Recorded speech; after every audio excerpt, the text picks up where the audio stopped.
The battle was not going spectacularly well. What had the rebels been thinking? They'd been thinking he would bring the Sky Ripper, or the Iblis Stone, or that he'd sideline Zenobia somehow, or turn her. Couldn't he use the Sky Ripper just once? After all, if chances were 1 in 128, that meant he'd for sure be okay the first time. They'd get worse each time he used it, but the first time would be okay, right? He wasn't sure that it was right. So he didn't fire the Sky Ripper. He just brought it along, in case.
What else could you hook?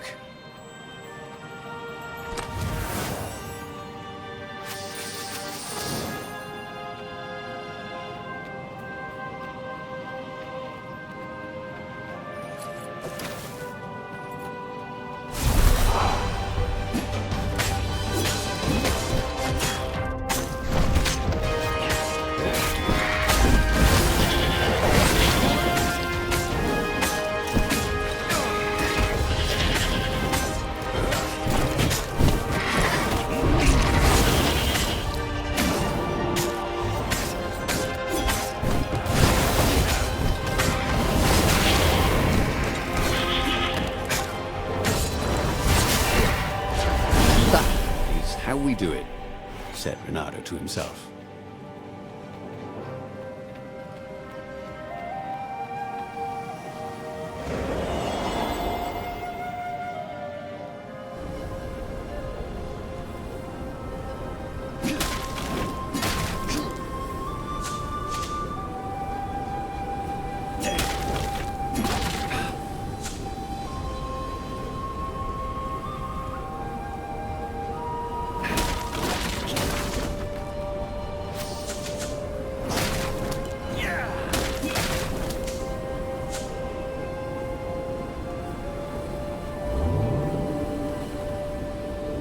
These platforms were great. Renato wanted one for his house.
someone had told him the odds didn't change just because you'd had a streak of good luck.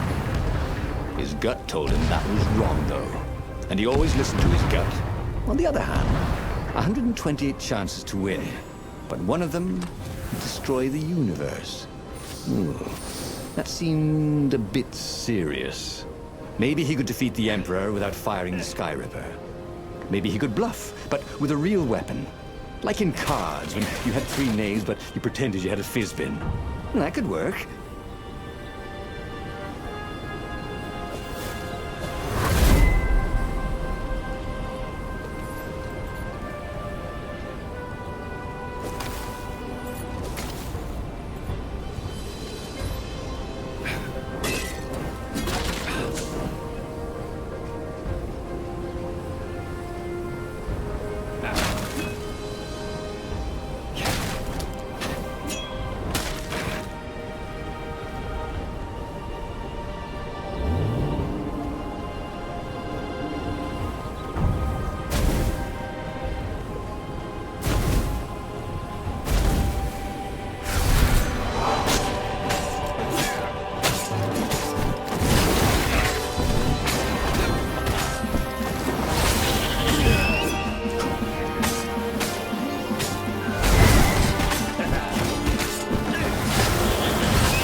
What did you do if one of these platforms stalled?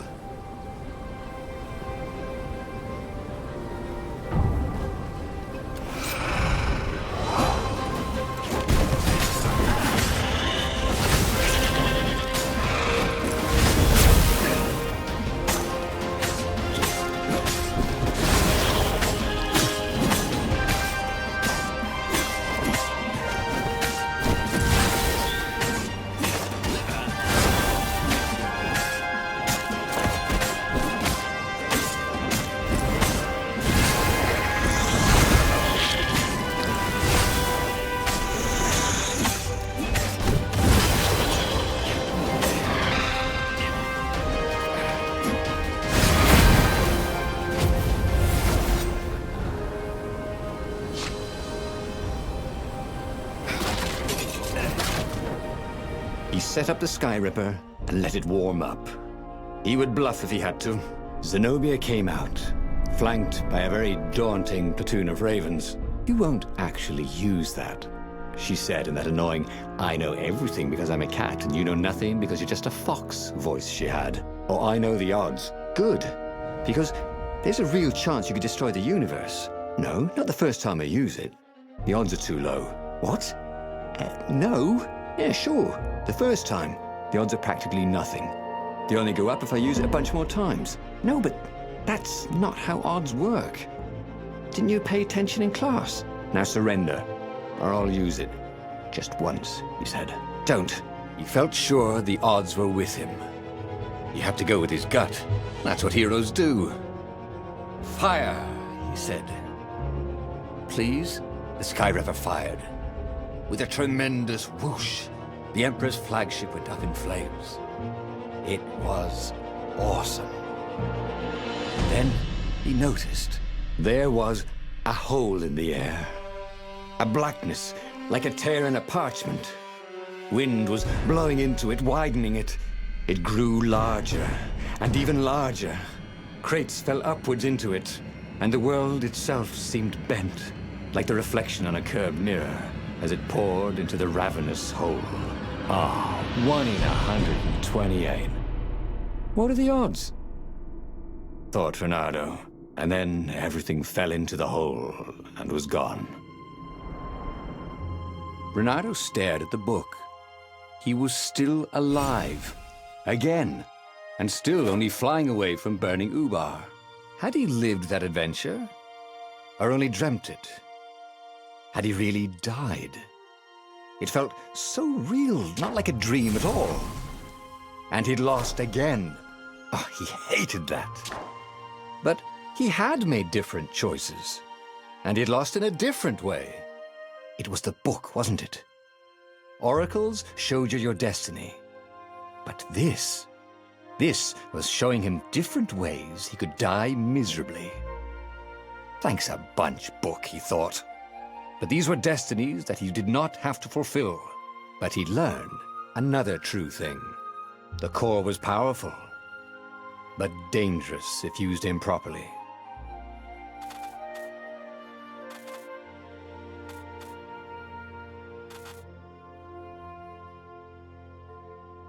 But that meant there must be a destiny where he survived and won, right?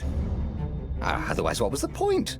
And with that, the book's pages fluttered back once more to the beginning, and the clouds parted over the Isles of Boreas. It was time to choose. The rebellion was in trouble. Ravens were scouting for the secret rebel base. They needed a game-changer. Pieces of the Sky Ripper had surfaced. Reynardo knew that using it could go catastrophically wrong, but he was sure he could figure out how to use it safely. Also, a temple had risen out of empty desert. The Emperor had brought the Sky Ripper pieces up out of ancient burial by his obscene rituals.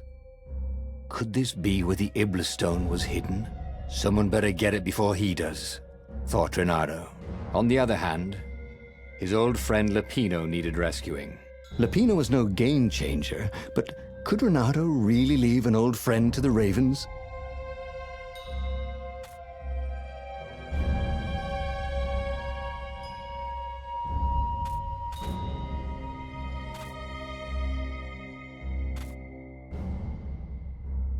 The island was windswept desert. No one went there except ostriches and ostrich hunters. The Iblis Stone. It sounded ominous. It sounded powerful. If the Emperor was searching for it, it must be dangerous. And so, Reynardo went ostrich hunting.